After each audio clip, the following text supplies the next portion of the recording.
पंजाबी जुबान के सूफी शायरां विचों सब तो ज़्यादा कलाम मियाँ मुहम्मद बख्श रहमतुल्लाह अलैह उन्हां दा पढ़िया जाता है।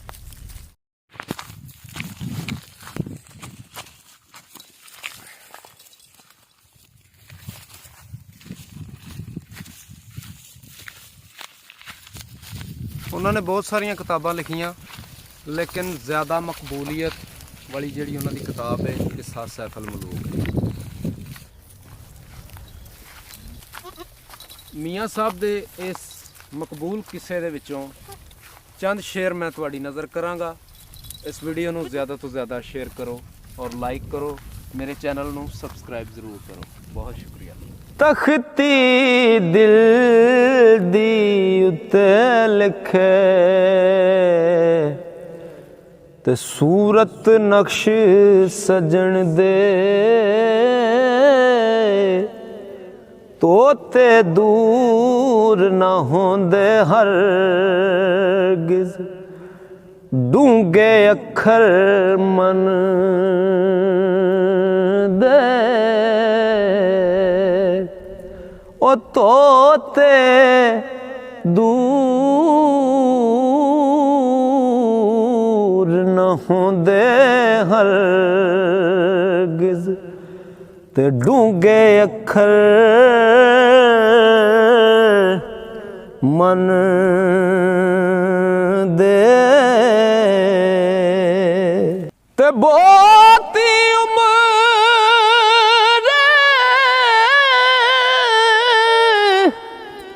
गुज़ारियां वे यार ना नज़री पैंदे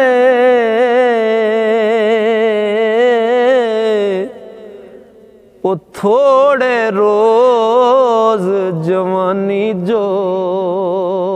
बन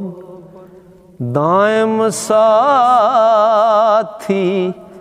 कहंदे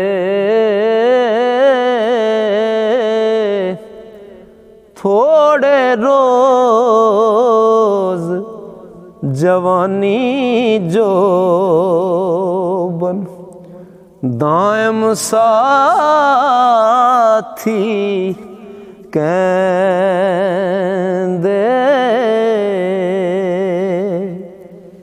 ते मौत नालो ओ बुरी जुदाई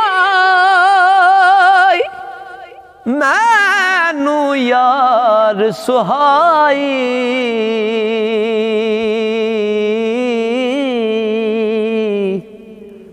लुत्फ खुदाई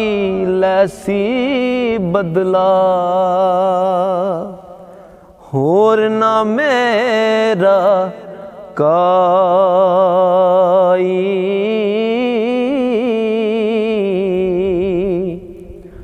ओ लुत्फ खुदाई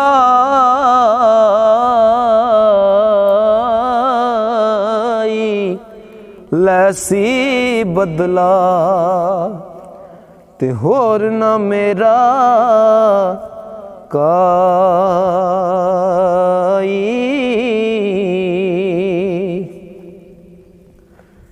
ते जिक्र सजण दा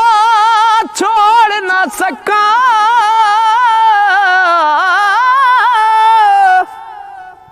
वस नहीं कुछ मेरे ओ शहजादे दी गल मुहम्मद ते रह गई दूर परे रे आमा बे अखलासां दर ते खासां दी गल करनी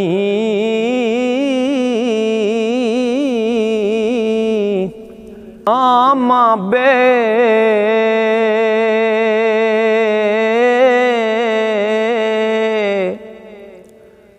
अखलासां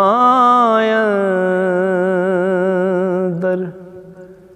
खासां दी गल करनी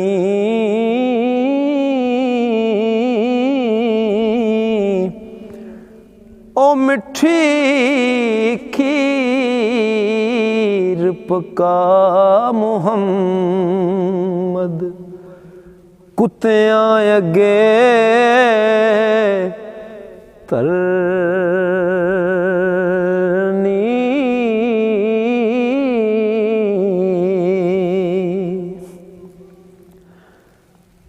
ओ दर्द मना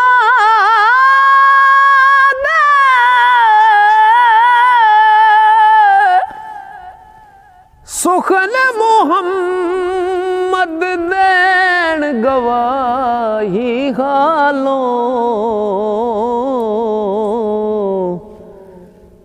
जिस पल्ले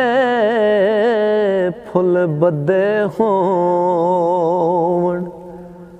आवे बास रुमालों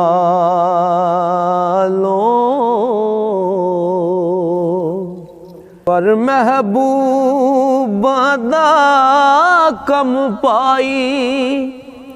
ते दायम बे परवाही ओ बेतरसानू तरस ना आवे बेतरसानू तरस न आवे ते तक सूली गल फाही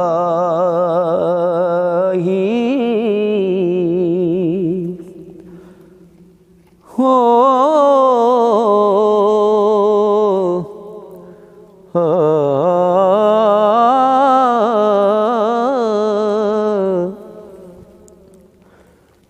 ओ जिन्ना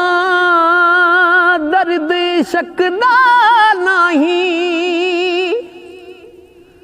जिन्ना दर्द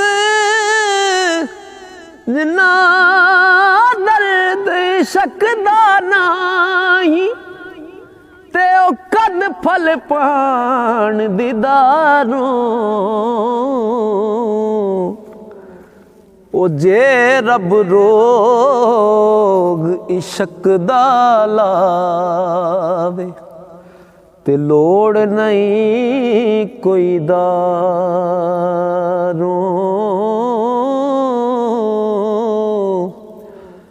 जे रब रोग इश्क दा लावे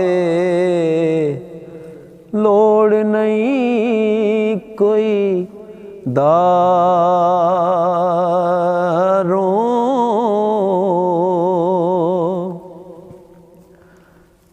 ते मर्द मिले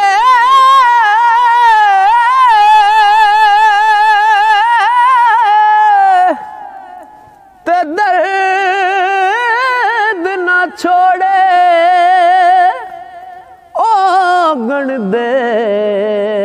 गुण करदा